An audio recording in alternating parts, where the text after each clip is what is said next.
Really come a long way when Jason Croxall from East Liverpool High School, their media department actually shoots your video. So we have kind of stepped up a little bit, taking nothing away from Jimmy Joe Savage, who does a good job.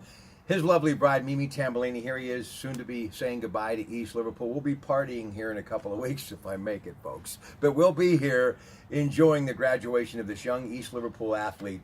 But I stopped off. Steve Sheets, you know me, I love you, brother. And you're down there in the South playing your golf, working very hard. Please come and take me away. I need to get to a beach and hang out with my buddy Steve Sheets. It's delicious. It's great. It's the Arnold Palmer brew that they sell at that great sheet store near you. And I love the one here in Calcutta. And I always make it a point to stop and thank my friends at Sheets. There's one in your neighborhood. This neighborhood is celebrating because the East Liverpool Potter tennis team, 15-0, that's right, they ended up unblemished on the year. Congratulations to Coach Whitaker and company. They just defeated last Tuesday, 3-2 the final, or was that yesterday? Yes, sir. Yesterday, 3-2 the final against Lordstown. And now he and Chris Montgomery are moving on to the districts at Ohio University, which are Saturday. So congratulations. Thank you. So what about this tennis thing, man? I mean, you can golf, you can play basketball. How'd this whole tennis thing start? Well, I always used to like screw around with it whenever I was real little, but I never really did anything until my sophomore year. The #1 golfer on my golf team, and him and I used to go back and forth, and basketball we went back and forth, and then his senior year he said he was going to go out, and I just loved competing against him, and I just went out for that sheer fact, and I ended up falling in love with it, and here we are. Listen, all I do is watch Serena Williams, that great series on HBO. It's on tonight. She's incredible. That's about as good as it gets with me when it comes to tennis. And breakfast at Wimbledon and the U.S. Open. But I love amateur athletics and I love tennis at all levels, but especially with what your coach has done here at East Liverpool. So give him a little bit of love. Oh, absolutely. He teaches you the ways to win, the ways that the simple things that you need to do. Keeps you within yourself, keeps you at your own skill level.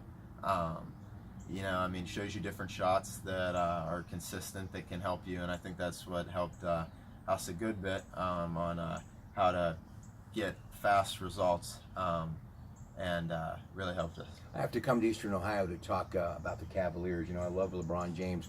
What's going on with the Boston Celtics up 2 games to none? Are you kidding me? You'd think that you'd count them out with Kyrie and Gordon Hayward and everybody not being there, but they're a young team. They got a lot of fight. Jason Tatum's playing great. Jaylen Brown, he's a fire plug. They're playing great, and they're gonna be tough to beat. All right, now golf, of course. Webb Simpson, the big win at the Players Championship. But tomorrow in Texas, the guy that won 11 straight, the legend, you've heard of Byron Nelson. It's the AT&T Byron Nelson Invitational. So is it still the young players that are making more money and more moves in the game? Not so much a Webb Simpson or even really the world's #1, Dustin Johnson, but these young guys who continue to really shake the game up a little bit. Oh, yeah. If you look at Siwoo Kim, he had a good running down there at TPC again, being the youngest winner last year. He's playing great. You have Hideki Matsuyama, Patrick Reed just winning his first major.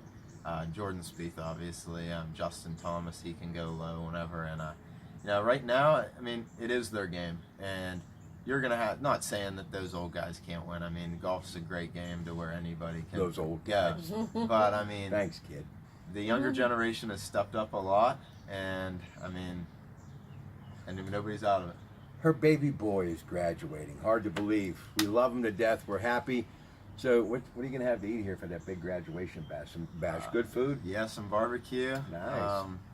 Mom's cooking. You can't get any better. So. Or you could get Freddie Rail's chicken. That was always pretty good. Or Bosco's Pizza. I'm down with it all, folks. Ladies and gentlemen, I'm getting out of here. It's been a long day. Enjoy. And by the way, the royal wedding. I don't know if you really make this connection or not, but England, as far as the English blood in this great community, once the pottery capital of the world, it runs deep. And I'm sure there's someone in this great community where many people came over from England hundreds of years ago to get into the pottery business, and now Homer Lachlan, Hull China, still doing it at a high level today.